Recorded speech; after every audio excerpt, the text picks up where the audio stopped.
Next we have the cytoskeleton. Now we are talking about the cell and we have to talk about the skeleton of cell. Now you know what is the function of skeleton? Skeleton provides the shape, basic shape to the body. We know that. We study it in the skeletal systems, and over there we say that one of the important functions of the skeleton is providing the shape. Otherwise the body, considering our body, if we say, it would be a lump of meat basically.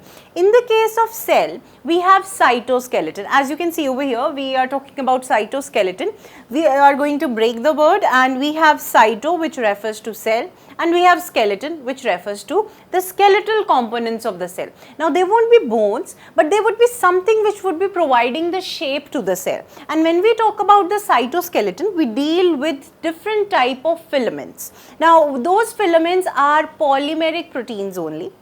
They are proteins which form some sort of filament or a tubule which would provide the shape to the cell. You know, cell is a three-dimensional structure and it is going to have certain shape of it, and that shape would be provided by those particular filaments or the cytoskeletal elements. Now we will not get into depth of what is cytoskeleton. We just have to understand that what is the composition of cytoskeleton. That is more important. Instead of understanding that what is cytoskeleton, how it would look like, this is one single representation where we are considering the part of cell.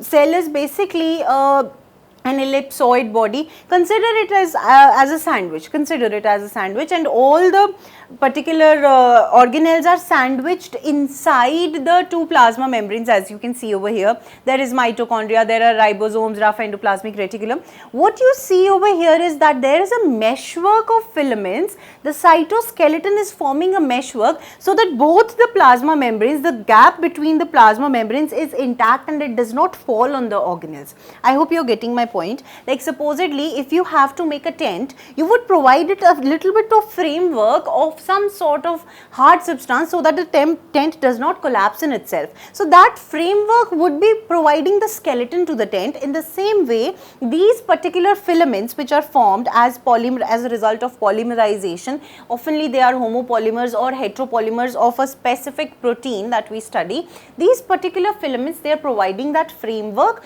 to the cell, and hence they are known as cytoskeleton. Now enough said about it. Nothing more is to be understood because this is the simple definition which I have extended so long. What you have to understand is that there are three types of cytoskeletal elements. First one is microfilament, and as I am telling you one by one, please pay attention. It is according to, in their increasing order according to their size. As you see over here, the microfilaments, as the name suggests, micro, that means smallest. Those filaments which are smallest in size are microfilaments, and they are formed by polymerization of actin monomers. There are two different chains which are formed and then they get coiled. Supposedly you are having two beaded strings and then you coil them, and those beads are all of similar color. So you have actin monomers. This is a homopolymer of actin which is present in the form of microfilaments inside the cell. Then we have, next is the intermediate filaments. That means this one was the smallest. The one which lies between the largest in size and the smallest in size would be intermediate filament. And intermediate filament is just like, supposedly you have a pen stand and you fill it completely with all the pens. You can picturize that thing. Supposedly you are holding all the pens in your hand like this, and then they are, consider I am having 10 markers like this, and all the 10 markers are completely in a column and they are clustered together. Then it would form the intermediate filament. Over here you see the diameter basically is 18 to 12 nanometer, which is greater than that of microfilament, which was 7 nanometer. These points are to be learned because they can be important from exam point of view, from learning point of view, they are important. There is a fibrous unit which is being formed, and the intermediate filament is the result of this polymerization. Then the last one is the microtubule, and as you can see over here, these two are heteropolymers. Here you see the monomers are of different colors. So we have a tubular dimer, beta tubulin monomer and alpha tubulin monomer. So the microtubule, as you can see, it is having a hollow core. There is a hollow core. Microtubule is more like a tube structure where the tubulins are arranged on the periphery. Supposedly now you have a container or a jar, or you can say a glass, and you put all the beads around the periphery. Then what you have is internal hollow chamber, and then there is beads which are surrounding. So that is microtubule, and as you can see, this is almost double the size of intermediate filaments and 3 times that of the microfilaments. So these are the 3 different cytoskeletal elements, and you have to pay attention that these microtubules are very important because they form the basis of formation of flagella and cilia and centrosome. Of course, they are formed of microtubules only. Now one by one we are going to see what these cytoskeletal elements are all about and what they have in their specific features. So first of all, what are microfilaments? They are the polymers of actin. Actin is a protein. They are actin filaments. They are the thinnest class of fibers.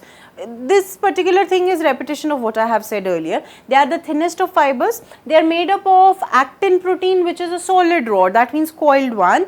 The twisted double chain of actin subunits. Yes, I told you that you are having 2 beaded strings and you have to coil them accordingly. So there is a twisted beaded chain, okay, double chain of actin subunits. So there is an actin monomer, there is a monomer, actin, then there is a long actin subunit, there is another actin subunit, and they get helically coiled and they form a particular polymer, and we have microfilament as a result. The diameter is about 7 nanometer, already discussed. What is the function? Function is that they provide that framework, 3D framework, 3-dimensional framework of the cell would be formed. In muscle cells, actin filaments interact with myosin filaments to create muscle contraction. When we study human physiology, we have actin myosin interaction which takes place, and as a result of actin myosin interaction there is a sliding filament theory which brings about contraction. This is, if you have already seen what muscle contraction is about, you will be very easily understanding what it is about. If you don't know, you need to see that video and you will be quite clear that how actin and myosin are both interacting. So the actin filaments, that are microfilaments, they interact with those of myosin and bring about the contraction. So that is one important function that these microfilaments perform. These specifications are quite important to learn. Now the next one is the intermediate filaments. Over here, as we had actin, in the case of microfilaments, we have keratin proteins over here, okay. The keratin proteins are the same as we have in our hair, body hair. So it is built from keratin proteins. They are important for the bearing of tension, whatever tension is present inside the cell. You know, whenever there is a framework being formed, in case you are building a house, there is something in order to bear the tension, and we have different architectural specifications in our houses that we make. So why not in a cell? So that part of the cell which is specialized for bearing the tension, that is known as the intermediate filament, which has the main function of tension bearing. Apart from that, the size is 18 to 12 nanometer, already discussed. It is made up of keratin protein, and come to its structure. There are protein subunits which are coiled in all together. Together they are coiled, and there is no hollow space in between, that you have to remember. The function is they hold things in place inside the cell. Yes, they are going to do that. They are more permanent fixtures of cytoskeleton. As I told you, they are specialized for bearing tension, so they would be more permanent as compared to those of microfilament. They reinforce the cell shape and fix organelle location. So basically you have different types of mortar and pestle that we have concrete sort of thing in our constructions. This part is working as a concrete arrangement of the cell is being brought about by the intermediate filaments, and the nucleus is held in place by a network of intermediate filaments. This is an important function of intermediate filaments, that They are important for reinforcing the structure of cell. That means whatever hard part of the cell, that means whatever weight is to be borne, whatever tough framework is to be provided, that would be provided by intermediate filaments. Next we move to the microtubules. Microtubules, as you can see, it is made up of tubulin. Now tubulin is also a protein. There is a dimer, that is alpha tubulin and beta tubulin are present. Dimer is formed and then the dimer undergoes coiling, leaving a hollow space which is around 25 nanometer. It is just like a spring. You have seen a spring, or you take a thread and you coil it over, you take a beaded string, I would say. One bead would be of alpha tubulin, other would be of beta tubulin, and you coil that beaded string on a tumbler supposedly, or you coil it on this marker itself. Then you take out the marker from there, supposedly you are coiling it like this, and then you take out. There would be a central space that would be left inside, and you will have the tubulin dimers which would be surrounding it, just like a spring. How do you form a spring, or how do you form a solenoid? In the same way a microtubule is being formed, where we have tubulin dimers, so many tubulin dimers, and they coil accordingly and they leave a 25 nanometer gap in between them. That is what a microtubule is made up of. It is the thickest fiber.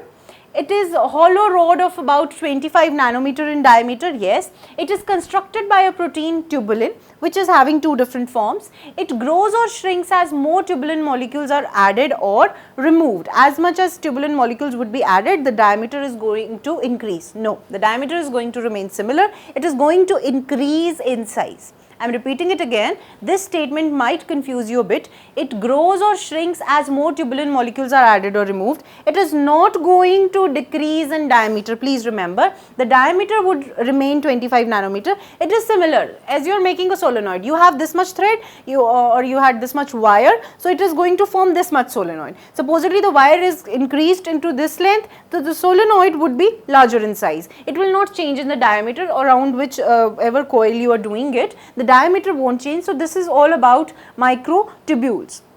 Now, because we are talking about microtubules, let us see what it is formed about. A little bit better understanding for this I have used it. This is the heteropolymer. So we have alpha and beta tubulins, heterodimers. Both of them, they come close to each other and they form the protofilament. This is alpha, beta, these are tubulin. There is one negative end at which we have alpha tubulin, and there is a positive end at which we have the beta tubulin. Then what happens is, this negative end and this positive end, they coil accordingly, one by one they are going to coil, and we'll have one negative end and one positive end. At the negative end there would be tubulin alpha tubulins, and at the positive end there would be beta tubulins. So we have a protofilament which gives rise to different microtubules. The positive and negative end you have to keep in mind, and in this way we have a microtubule which is formed, and please remember the diameter remains 25